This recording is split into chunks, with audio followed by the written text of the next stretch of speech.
Bonjour à tous, Kelly Jolivet, chef du restaurant Le Benoît à Paris. Aujourd'hui, nous allons réaliser une recette de cassoulet maison et c'est haricots tarbais. La particularité des légumineuses en général, c'est qu'on les reçoit sèches comme ça. Et le but, c'est de les faire tremper au préalable. Ça va vous donner quelque chose comme ça. Donc vos haricots auront doublé de volume. Donc on va commencer par une étape principale, c'est la cuisson de la légumineuse. Là, on utilise particulièrement la cocotte Gohan parce qu'elle est munie de Picoschistera. Donc ça va permettre à ce que la vapeur d'eau se loge au niveau des petits arcs de cercle et ça va permettre une cuisson homogène. Donc là, la première ébullition est en train de se faire, l'eau est en train de frémir et nous allons retirer les premières impuretés grâce à une écumoire. Ça va permettre à ce que notre eau reste vraiment pure et que notre légumineuse, en l'occurrence notre haricot tarbais, reste blanc. Et on va continuer la première ébullition. Donc là, nous allons procéder à la deuxième partie de la cuisson de la légumineuse. Donc on a changé l'eau, on a une eau propre et pure. Ensuite, on va verser donc la garniture aromatique, donc du céleri branche, de la carotte que j'ai préalablement coupée en petits morceaux. Pourquoi en petits morceaux? Parce que j'aime bien laisser la garniture aromatique une fois les haricots égouttés. Ensuite, un oignon piqué de clous de girofle et ensuite un bouquet garni. Hop, je le glisse. Donc là, je remets le couvercle pour donner une première ébullition. On viendra écumer ensuite comme à la première étape. Et ensuite, on enlèvera le couvercle et on laissera cuire à feu un peu plus doux pendant environ 50 minutes à 1 heure. Donc nous avons devant nous 6 sortes de viande. Donc on va commencer par la poitrine de micelle. Donc on va tailler une tranche.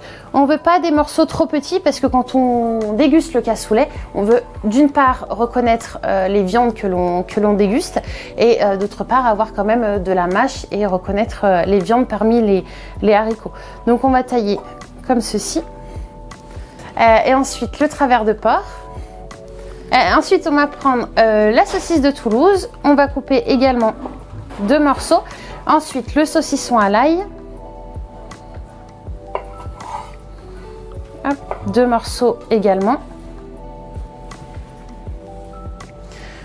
Le collier d'agneau. 2 morceaux. Pas de jaloux. Et on va terminer par la cuisse de canard, donc un petit peu plus compliqué à tailler puisqu'on garde l'os pour ce morceau. Donc on va prendre le talon de notre couteau. Hop. Et dès qu'on arrive sur l'os, on va donner un petit coup avec le poing.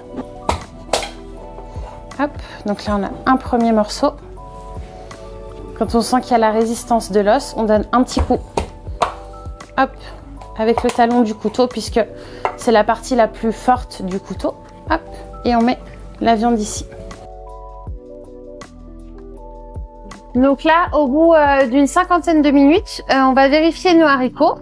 Donc là, on peut voir qu'ils sont cuits. Très important, ils ont cuit à feu doux avec couvercle et les fameux picots de la cocotte. On a pu avoir une cuisson lente et délicate et homogène, ce qui a permis aux haricots tarbais de ne pas exploser et de rester, comme on peut le voir, bien entier. Donc on a tous les éléments avec nous et devant nous. Donc on a les haricots tarbais qui ont cuit préalablement. On a les viandes. On a le jus de cuisson des viandes qui se trouve juste ici, très important de le garder. Hein. Ensuite, nous avons quelques gousses d'ail, de la graisse de canard et de la chapelure. On est prêt à finaliser la recette. On la coupe en deux, on retire le germe parce qu'il n'est pas réellement digeste. Hop. Et ensuite, on va le hacher pour ensuite pouvoir le mettre au fond de notre cocotte. Ça va ajouter un petit goût supplémentaire.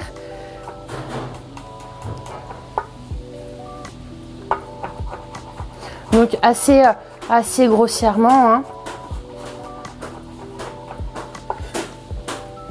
Une fois que l'ail est haché, on va le mettre au fond de notre cocotte. Ensuite, on va y ajouter une petite cuillère de graisse de canard.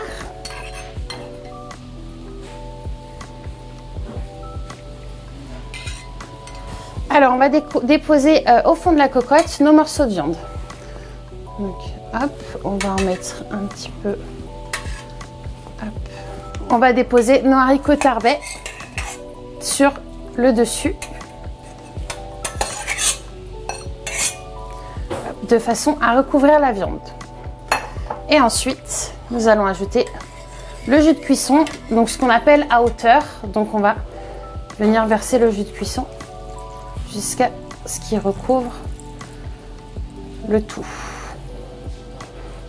Hop. Et ensuite, une fois que nous avons ça, on vient mettre de la chapelure. On vient en mettre une bonne couche quand même. Voilà. Et une fois que c'est terminé, un petit filet d'huile d'olive. Ça va permettre à ce que la chapelure gratine un petit peu mieux. Et on va passer ça sous la salamandre dans mon cas, sinon au four en mode grill, ça conviendra très bien.